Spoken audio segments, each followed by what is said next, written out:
Olá, amigos! Tudo bem? Muito boa noite a todos, família Gremil. Aqui estamos junto com vocês, mais uma oportunidade. A gente fica feliz dessa oportunidade de estar aqui em mais um estudo, trabalhando junto com vocês. A gente pede que o bom Deus abençoe todos nós, para que a gente possa estar conectado, para que a gente possa estar sempre assessorado pelos bons espíritos, que são fundamental na nossa vida, os anjos da guarda, porque nós ainda somos muito vacilantes, nós ainda temos muitas dificuldades, nós ainda capengamos bastante na nossa caminhada em função da nossa inferioridade. Mas a gente está num momento de decisão, né? Um momento de caminhada, de fazermos escolhas, de podermos estar tomando as melhores atitudes. E essa pandemia, esse período bem difícil que a gente está passando, é um período que nos exige isso. Exige decisão, exige postura, exige definição, exige escolha devida para a nossa vida. A gente já passou muito tempo dentro de uma certa letargia, encostados em algumas opções equivocadas, e as dificuldades elas não se assomavam tanto, mas agora elas vão se desenhando de uma forma cada vez mais significativa em nossas vidas. E o período é bem exigente, né? Todos nós, muitos de nós, a gente está perdendo amigos, perdendo pessoas queridíssimas da nossa convivência, familiares. Todos os nossos corações vão ficando apertados, né? Nós escutamos histórias e mais histórias de pessoas que estão enfrentando essa dificuldade, e a gente sabe que isso é difícil mesmo, mas é um processo de transição. Não existe nada que não esteja sobre o guarda-chuva, vamos dizer assim, né? O guarda-chuva de Jesus, tudo que está organizado, preparado. E para isso a gente precisa ter fé. Esse é o sentimento básico, é um sentimento essencial para todo aquele que crê. E se nós cremos, nós precisamos ter essa fé. A vida vem desenhando alguns enlaces, situações que a gente não vê as possibilidades, a gente vê possibilidades A, B e C, e de repente surge uma possibilidade D, E, F, G, outras que a gente sequer cogitar todas as respostas, todas as falas, não dominamos tudo. Isso significa que a gente ainda precisa aprender bastante com a vida. Mas o bonito disso tudo é a nossa capacidade de aprender. Se a gente consegue aprender, a vida fica maravilhosa. Processo contínuo. As dores fazem parte, nossos corações se apertam, mas faz parte, é a caminhada. A caminhada é assim, a vida sempre foi cheia de desafios, e os desafios são propostas para o nosso crescimento. Falando assim parece até fácil, né? A gente ouve e a gente fala assim, nossa, que bonito essas falas. E a gente vê filme, narrativas de história, mas quando a gente vive a situação... Acho que a conexão voltou agora, deu uma travada aqui. Vocês estão me ouvindo? Vocês estão me vendo? Parece que a conexão deu uma travada aqui, eu perdi o sinal por alguns minutos, alguns segundos, mas tá me dizendo aqui que já voltou. Beleza. Deixa eu dar boa noite aqui pro pessoal que está aqui. A Denise, estou vendo aqui, a Denise Monteiro, boa noite. Cris Moraes, boa noite. Silvia Galdino, conhecida popularmente como minha mãe, boa noite, muita paz também. Saudamos a todos os outros que estão nos acompanhando, que a gente não enviou mensagem, mas a gente sabe que está aí acompanhando, beleza? Como proposta de mensagem inicial, a gente traz sempre uma página do livro Vida Feliz, de Joana de Ângeles, um livrinho que a gente acha que deve estar sempre do nosso lado, sempre que a gente tiver uma oportunidade de ler uma mensagem introspectivamente, refletindo, eu acho que é um tempero essencial para o nosso dia a dia. Eu vou ler aqui a mensagem número 20, e ela fala assim, ó, jamais te comprazas no mal feito, concede o direito de errar, porém exige-te o dever de corrigir. O azedume, a ira, a violência devem ceder-te lugar à alegria, à bondade e à paz. Reencarnaste para crescer e ser feliz. Abandona os caminhos da viciação emocional e galga os degraus que te alcançarão ao patamar da vitória sobre ti mesmo. Quem não doma as más inclinações torna-se vítima do desregramento a que elas nos conduzem. Ótima reflexão. Vamos orar, vamos fazer nossa prece. Querido e bom amado Jesus, te agradecemos a oportunidade, mais um encontro, Senhor. Pedimos que teus amigos, teus anjos, teus trabalhadores possam ir até a casa de cada um desses irmãos que estão aqui conectados, vibrando, emanando energias positivas e aplicando um passe energético em cada um destes. Que as tuas energias salutares possam envolver cada coração, acalmando e acerenando as dores que cada coração tem, Senhor. Envolvem-nos no teu amor, que assim seja. Bem, gente, a gente tem como proposta para a noite de hoje, nos foi oferecido, né, o tema educação dos filhos. Esse é um tema bem palpitante, é um tema que envolve todos, envolve nossas reflexões. E a proposta de hoje é justamente a gente tentar entender um pouco, trazendo para a visão espírita, é claro, não perdendo o foco, da proposta de educar os filhos. É que a gente quer fazer sempre um preâmbulo, né? Toda vez que a gente trabalha um princípio religioso, o princípio religioso ele visa fazer a reforma íntima de cada um. Seja qualquer religião que é cristã realmente, ela propõe sempre a reforma íntima de cada um. A transformação, a melhoria, a busca de um ser superior que habita em nós numa metamorfose de hábitos e costumes. E essas metamorfoses de hábitos e costumes elas acabam influenciando nossa vivência no dia a dia. Então, algumas religiões, algumas religiosidades, elas tendem a influenciar os nossos hábitos, qualquer princípio religioso. Inclusive a doutrina espírita, elas são influenciadoras. Mas há uma diferença entre alguns grupos religiosos. Alguns entendem, transformam essa fala de proposta de transformação em algo obrigatório, algo exigente, algo que cria muitas das vezes o sentimento de culpa, de ressentimento nas pessoas. Já a doutrina espírita ela trabalha com o princípio da reflexão. Nós precisamos refletir e se nós entendemos que aquilo é interessante, nós fazemos. Mas a doutrina espírita trabalha principalmente com o caminho do livre-arbítrio. O livre-arbítrio é uma proposta de transformação. Dito isto, a gente precisa fazer algumas reflexões sobre as nossas condições familiares.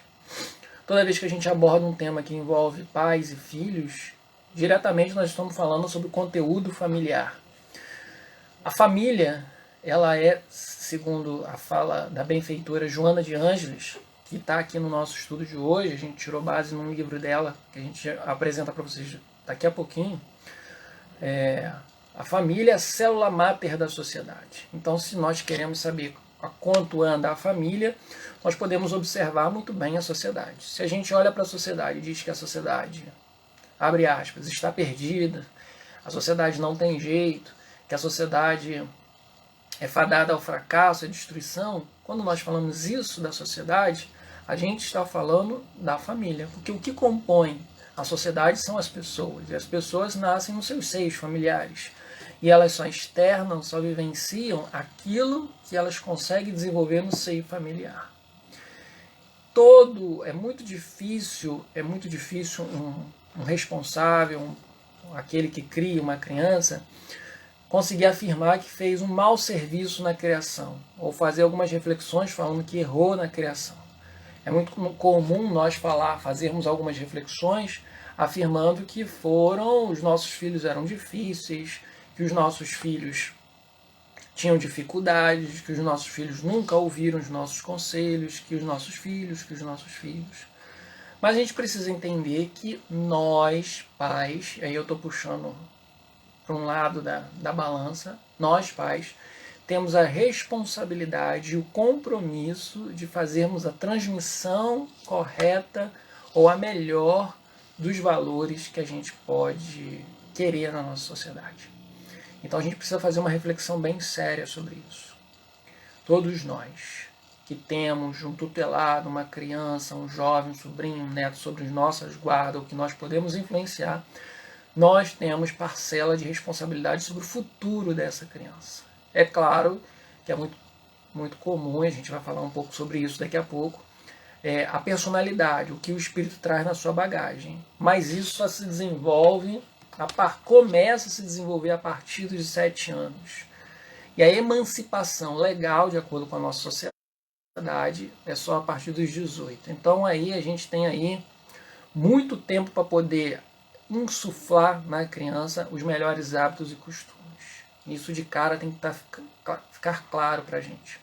A família como um todo, ela precisa fazer uma ressignificação do seu compromisso com suas crianças. Eu digo isso de cadeira porque sou pai e trabalho em escola com crianças. Eu trabalho com crianças, então eu vejo um produto direto, trabalho com o material que eu estou falando aqui. Nós lidamos com os pais, nós lidamos com crianças, nós sabemos o quanto heterogênea, quanto diversificada é. E aí você pode estar pensando assim, puxa, mas o que eu posso fazer? E eu estou trazendo o final no início. Reforma íntima.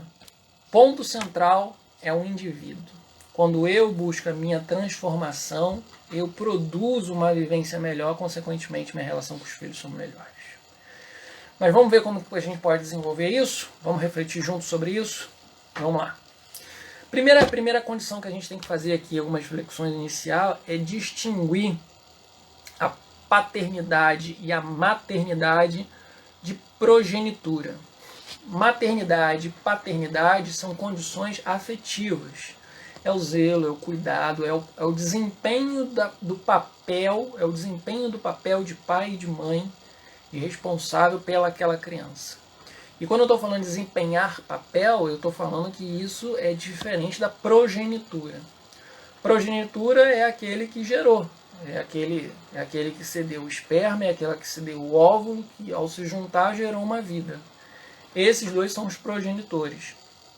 Tem um papel, compõe o processo de desenvolvimento daquele ser, mas o papel fundamental que vai estar aliciado à educação é, sem dúvida, aquele que vai desempenhar o papel de paternidade e maternidade naquela criança, que não necessariamente são aqueles que geraram.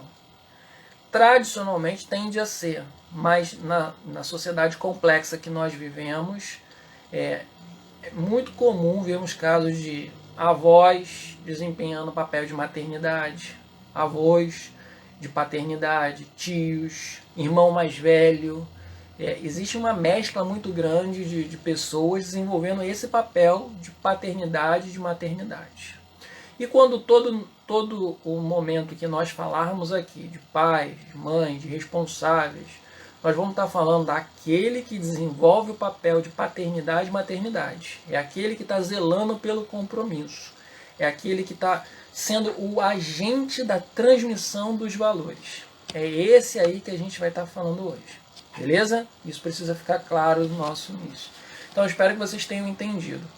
A paternidade e maternidade não é necessariamente a progenitura, ou seja, quem é pai e mãe não é necessariamente aquele que gerou as crianças. Quem gerou pode e deve desenvolver o papel de paternidade, mas a gente sabe que o fluxo da vida faz com que muitas das vezes outras pessoas desempenhem esse papel. E a gente sabe que esse papel ele não é único no mundo contemporâneo, onde temos pais e mães trabalhando intensamente. Sabemos que muitas das vezes existem figuras que se assomam e se assomam ao papel de paternidade. Às vezes são 2 figuras, são 3 que estão zelando por aquela criança. Então, às vezes os pais trabalham durante o dia e encontram a criança no finalzinho da tarde, início da noite. E durante o dia passa com a avó, com um tio, ou fica na tutela da irmã mais velha, alguma coisa, algum responsável zelando. Então, essa figura aqui também, ela também está envolvida nesse papel de paternidade e de maternidade. Beleza? Isso precisa ficar claro para a gente. E filho é aquele tutelado, aquele que está recebendo as nossas influências. tem um papel, tem uma identificação a ser feita, mas a gente vai ver que o papel do agente educador é muito mais importante do agente recebedor, né? O passivo na história. Bom, o que é educação como um todo? Esse é um conceito extremamente complexo para quem é da área da educação, sabe que ele pode ser muito simplesmente, simploriamente definido, diagnosticado, contudo há uma complexidade imensa do processo de educação em si. Você pode dizer que educar é instruir, é transmitir valores, é um monte de coisa. Mas, de fato, o processo, o ato de educar, ele é extremamente complexo. Por quê? Porque se trata do ser humano, e o ser humano é um ser altamente complexo. Existem várias nuances que estão se envolvendo naquele conteúdo, e a doutrina espírita traz uma nuance a mais para essas reflexões. E esse é o ponto central que a gente deve fazer a reflexão. O ponto que a doutrina espírita soma ao processo. Então a doutrina espírita ela não veio fazer com que a gente jogue todo o conhecimento que a sociedade desenvolveu sobre educação. Pelo contrário, ela vem somar e fazer com que esse conhecimento seja ampliado dentro de uma perspectiva transpessoal, espiritual. Beleza? Então, de um modo geral, a educação a gente pode entender como a transmissão dos valores. Valores estes que não se limitam tão somente aos valores educativos, instrutivos, normativos, mas sim aos valores morais, de comportamento, de senso, de orientação. Então, o grande cerne da questão é a gente entender que o processo educativo é nós transmitirmos os valores para a criança. O que a gente quer que essa criança seja? Mas entendam, nós só podemos oferecer para uma criança aquilo, a gente só pode oferecer para a criança ou qualquer outra pessoa na nossa vida, mas nossa conversa de hoje é o filho, só podemos oferecer aquilo que nós temos. Aquilo que nós temos. Se eu quero que o meu filho seja uma pessoa paciente, antes de mais nada eu devo desenvolver a paciência em mim, para eu poder transmitir esse valor para a criança. Se eu quero que ela seja amorosa, eu primeiro preciso desenvolver a amorosidade em mim para poder transmitir essa amorosidade para a criança. E aqui que é o ponto da jogada. Nós acreditamos que a transmissão de valores, no caso moral, ela se dá da mesma forma que a transmissão dos valores normativos, instrutivos.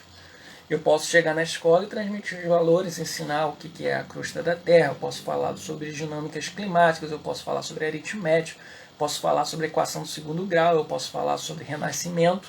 Tudo isso é um conjunto que o aluno ele vai absorver para usar em determinada circunstância.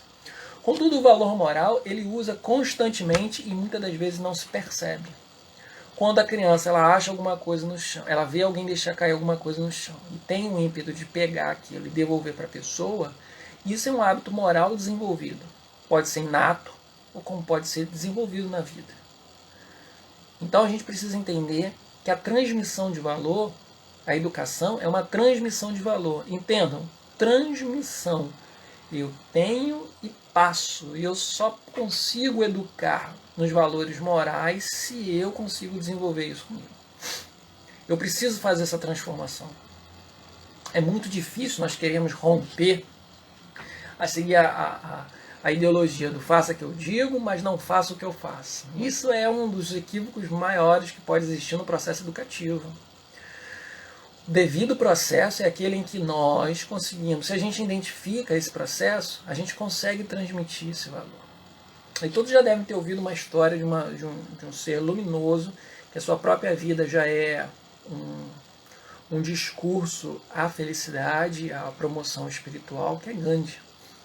Vocês lembram daquela história em que a mãe vai pedir Gandhi para pedir a criança dela para parar de comer açúcar?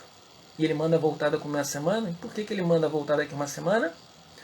Porque ele primeiro queria parar de comer o açúcar. Então isso é uma concepção de uma pessoa que sabe que ela só consegue transmitir aquilo que tem. Eu posso muito bem falar para vocês que vocês devem fazer A, B, C e D.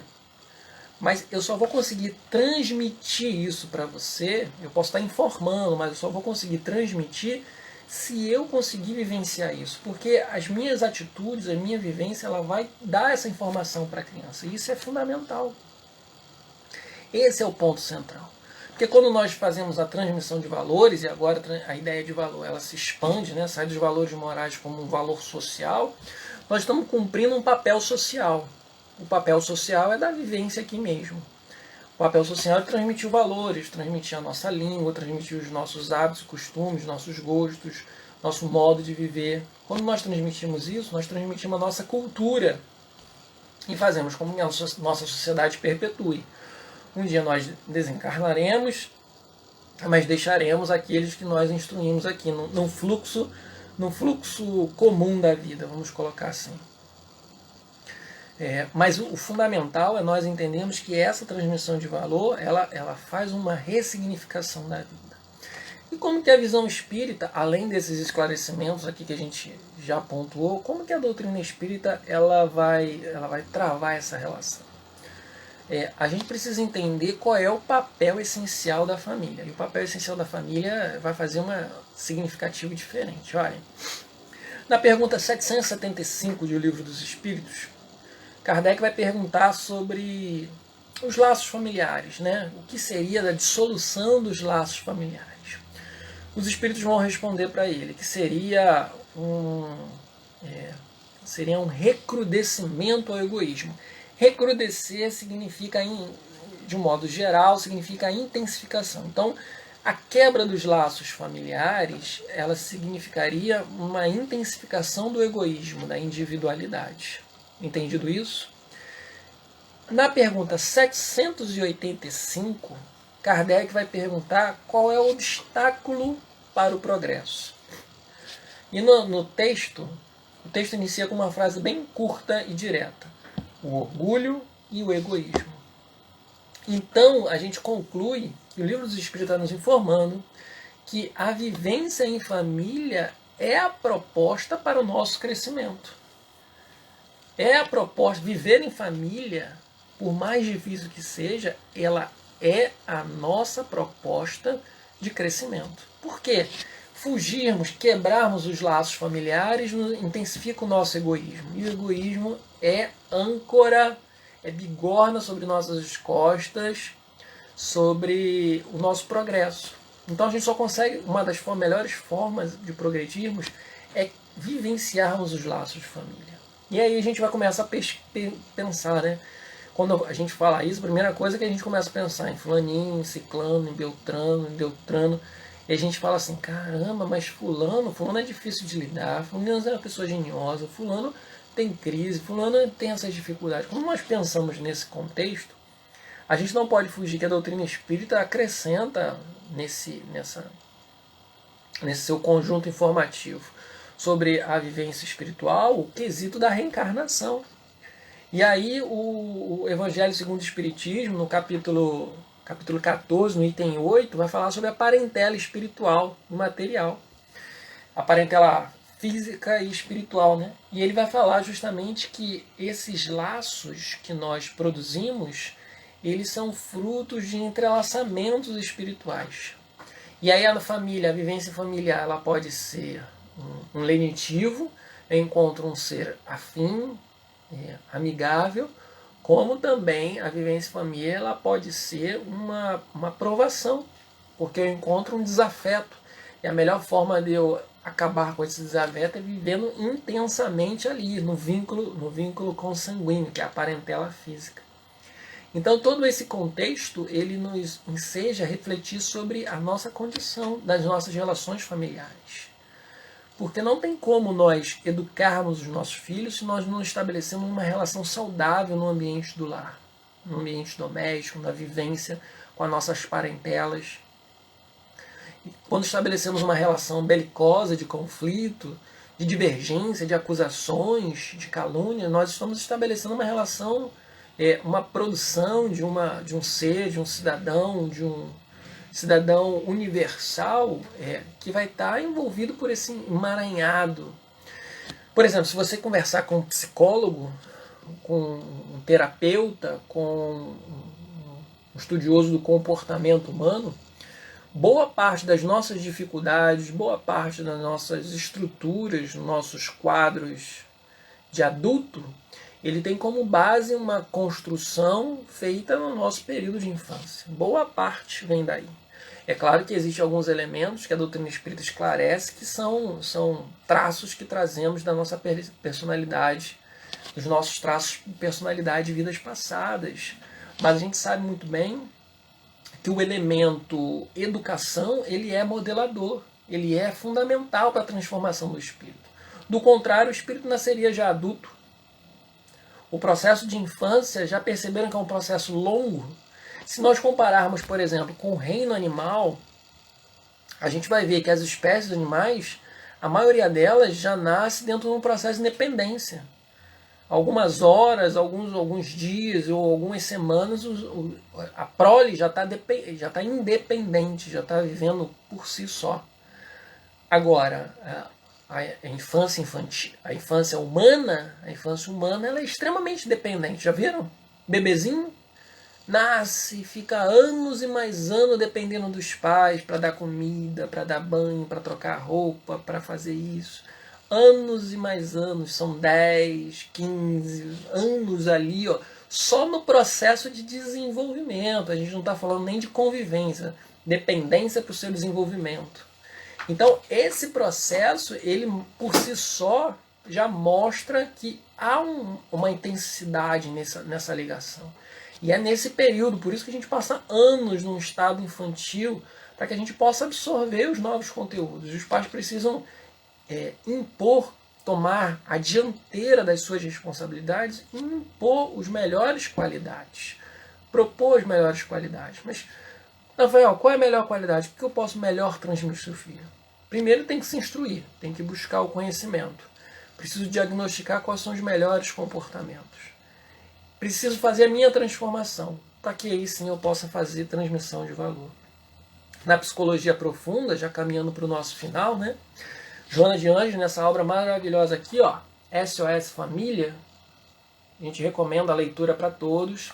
É um livro espetacular, ela aborda diferentes temáticas dentro do contexto familiar. Joana de Anjos vai falar que a educação fomenta motivações de crescimento e evolução no indivíduo. Olha só, educação fomenta, ou seja, a educação devida, ela vai estimular aquele serzinho ali a fazer o crescimento e a sua evolução espiritual. Então, olha a responsabilidade. Nós já fomos passivos, já fomos filhos e agora nós somos pais, nós somos tuteladores. Então, muitos já estão numa outra fase, né, de avós, que agora só faz uma influência, mas não deixam de ser pais, estão sempre influenciando os filhos a todo instante. E nunca é tarde para desenvolvermos o processo educativo. E nunca esquecer, né, que o filho, ele é um espírito em recomeço. Quando a gente olha o bebezinho que vem embalado ali naquele serzinho gostoso, pequenininho, que derrete todo o coração. Eu já ouvi muito homem dizendo que soube que a filha engravidou, jovem, e ficou indignado e falou: eu não vou cuidar de nada, eu não vou cuidar de criança nenhuma, ela que vai se virar. Quando nasceu a criança, pegou no colo, meu Deus, para devolver para a mãe era um custo, e abraçou e ficava, derrete. Pode ser o maior inimigo da nossa que a gente já tem, mas quando a gente olha embaladinho ali, bebezinho, aquela mãozinha, aqueles olhinhos ali, derrete, faz aquela. Depois pode aflorar as desafinidades ou afinidades, mas sempre aflora. Então, quando a gente pensa justamente nisso, a gente entende que aquele serzinho precisa de nós. E para encerrar, a gente precisa entender que Joana de Anjos deixa uma frase que é categórica. O lar constrói um homem. Repetindo, o lar constrói um homem. Homem no sentido de humanidade, né? O lar constrói o homem. Então, é o seio familiar que produz o ser para a sociedade, para esse mundo feliz. Então, se a gente quer um mundo feliz, eduquemos as nossas crianças para que não precisemos punir os cidadãos, já disse Platão. Que Jesus nos abençoe, foi um grande prazer estar com vocês, uma grande alegria. Todos nós possamos estar envolvidos em teu amor. Vamos fazer as nossas preces. Querido e bom amado Jesus, te agradecemos a oportunidade de aqui estarmos, pedindo novamente abençoar cada um desses irmãos, com os bons espíritos, aplicando o passe magnético, envolvendo cada um em suas necessidades, aliviando das aflições, para que possam respirar e tomar as melhores decisões para a sua caminhada. Que possamos estar contigo, Senhor, pois sabemos que Tu estás conosco sempre. Que assim seja. Bem, pessoal, a gente agradece vocês que estiveram aqui com a gente. Vou fazer aqui os novos agradecimentos. Deixa eu ver quem apareceu aqui, ó. A Denise Monteiro, muito obrigado. A Cris Moraes, Silvia Galdino, Jane Matoso, Carla Giori, Vitória Maria. Agradecemos a todos vocês que mandaram mensagem, que estiveram aqui com a gente, todos vocês também que acompanharam aqui, mesmo assim não mandaram a mensagem. Que Jesus possa abençoar todos vocês e que a gente possa se encontrar em breve. Grande abraço a todos, fiquem com Deus.